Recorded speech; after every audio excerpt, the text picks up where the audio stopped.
Olá, minha gente querida, mais uma vez aqui juntos no canal do YouTube, para a gente poder conversar hoje sobre um tema muito importante. Eu sou Alexandre Coimbra Amaral, sou psicólogo, escritor, consultor de saúde mental em empresas e escolas de todo o Brasil. E um dos temas que mais sou convocado a falar nas empresas tem a ver com a minha experiência de terapeuta de família há 25 anos. Vou contar para vocês essa história. Quando eu comecei a minha carreira como terapeuta, eu fui me dando conta de que eu precisava entender melhor mecanismos de uso e abuso de poder nas famílias, porque eu sou terapeuta de família e de casais, né, na clínica particular.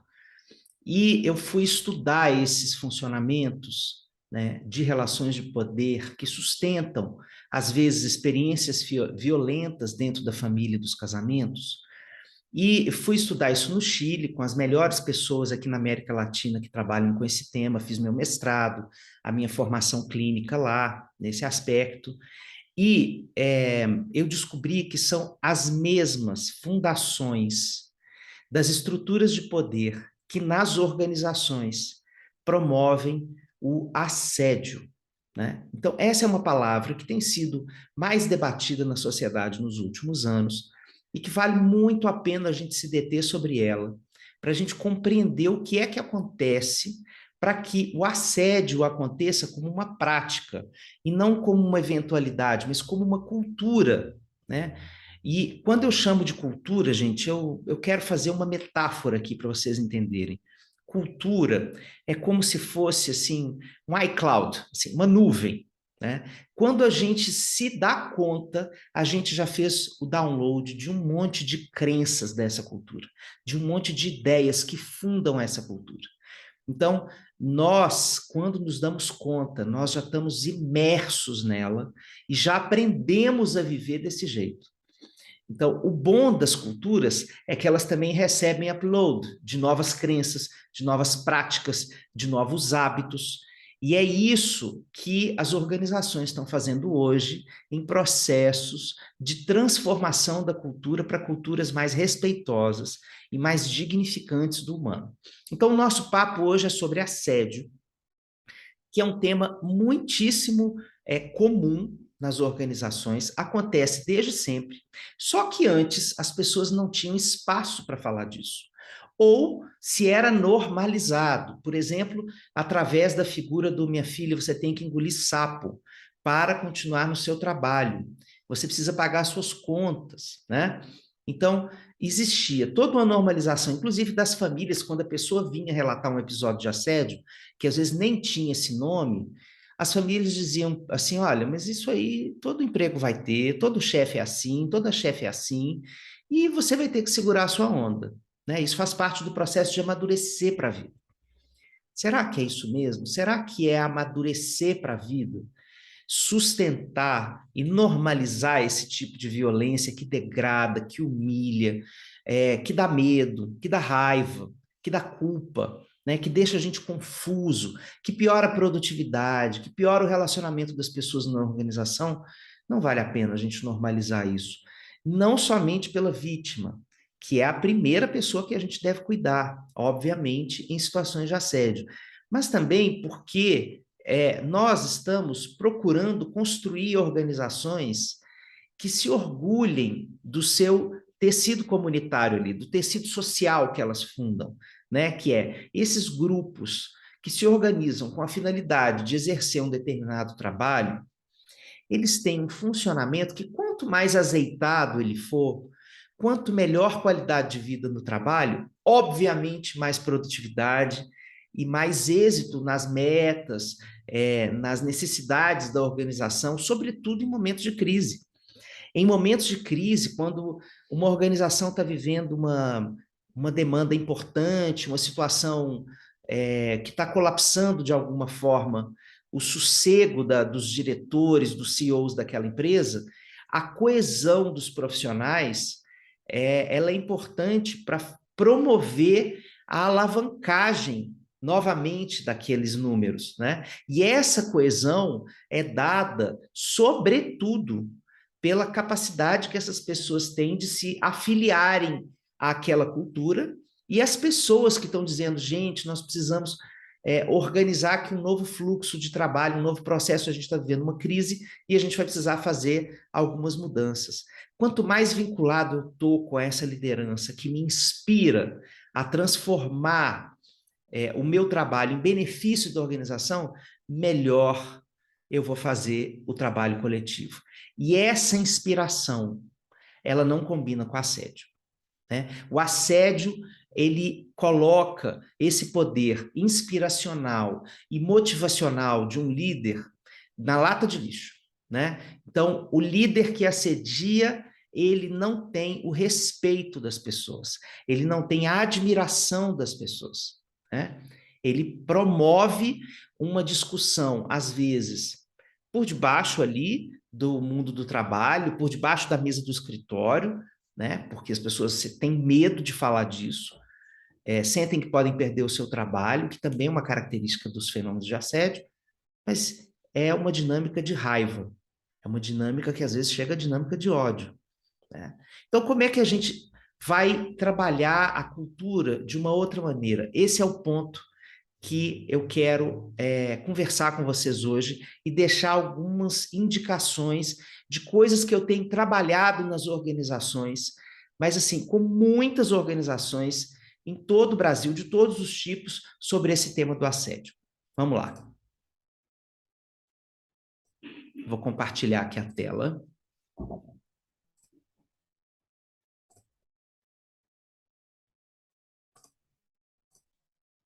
Prontinho. Então, o nosso tema é esse: assédio nas organizações e caminhos para a transformação dessa cultura. Então, aqui a gente tem a palavra sobre a qual nós precisamos nos debruçar: poder. Essa não é uma palavra feia, né? Ela é uma palavra importante para a constituição de qualquer instituição social.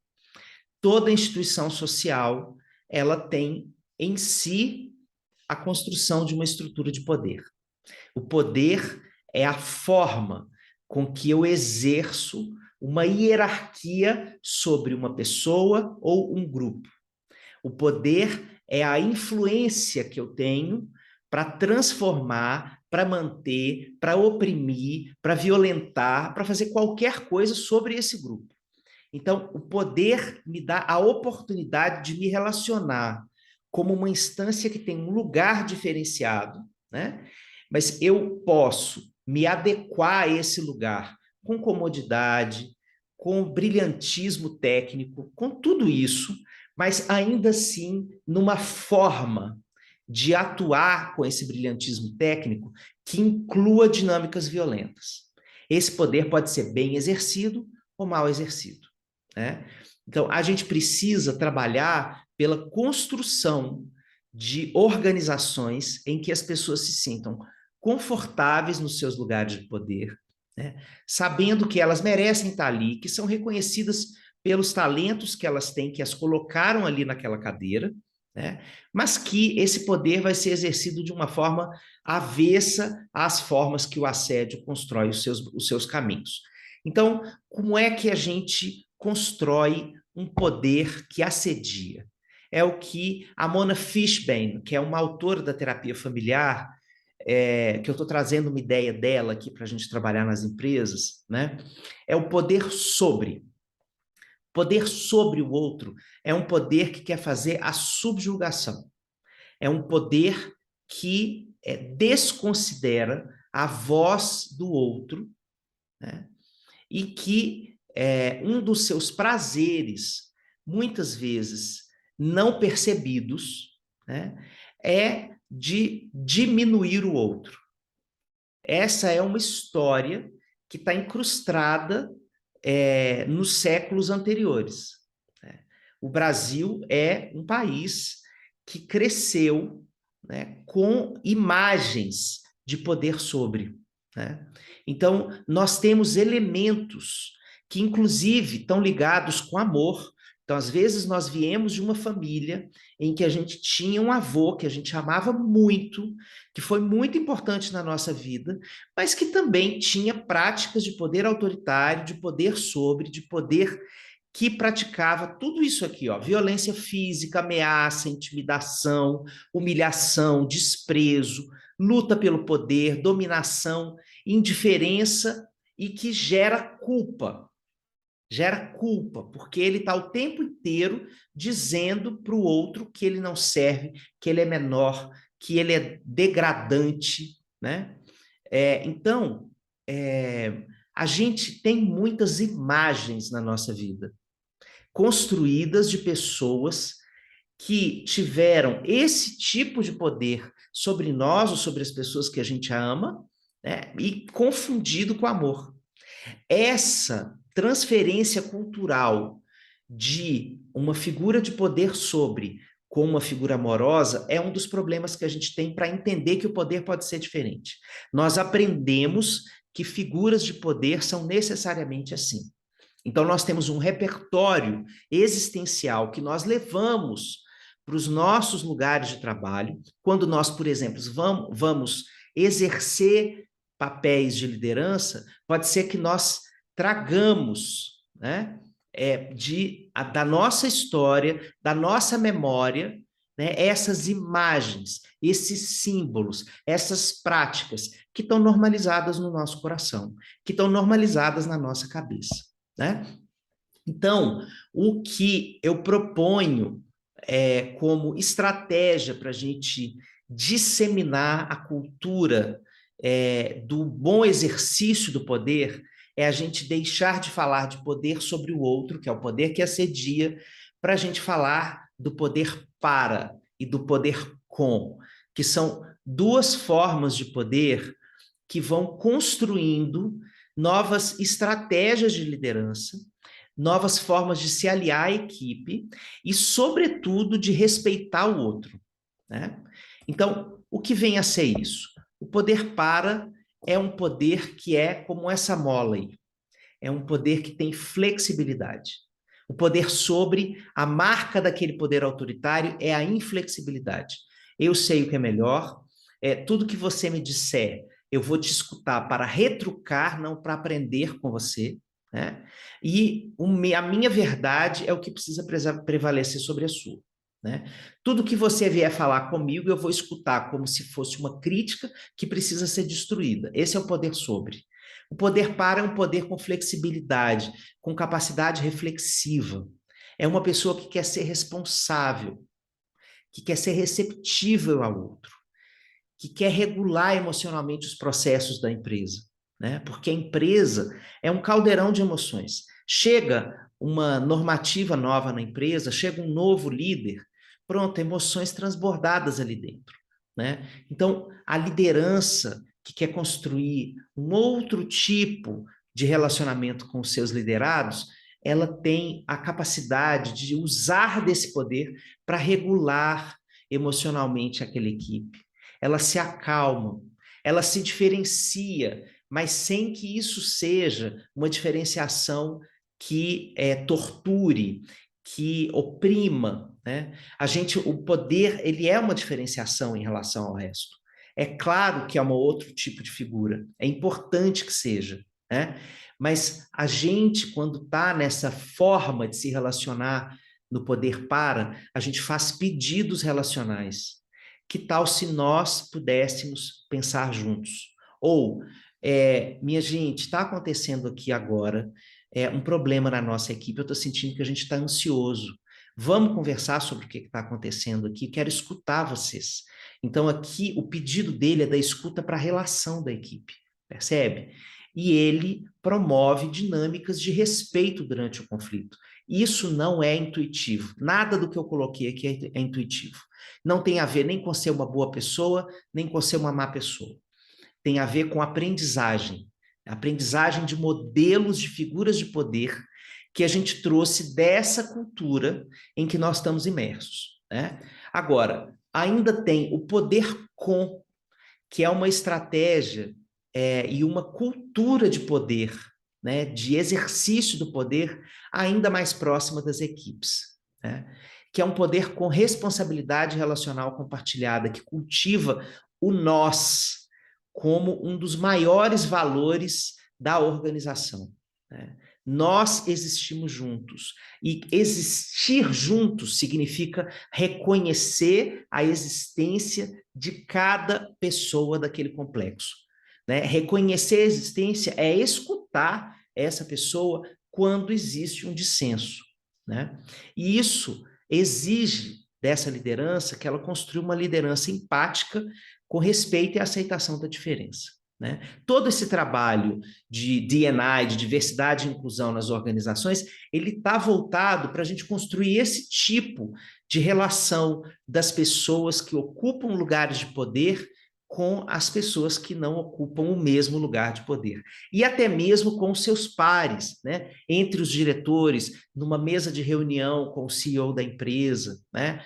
Então, é um tipo de poder que abre mão da imposição violenta e acolhe as suas características de cuidado e de generosidade, né? E que quando erra, faz um pedido de desculpa e uma tentativa de reparação.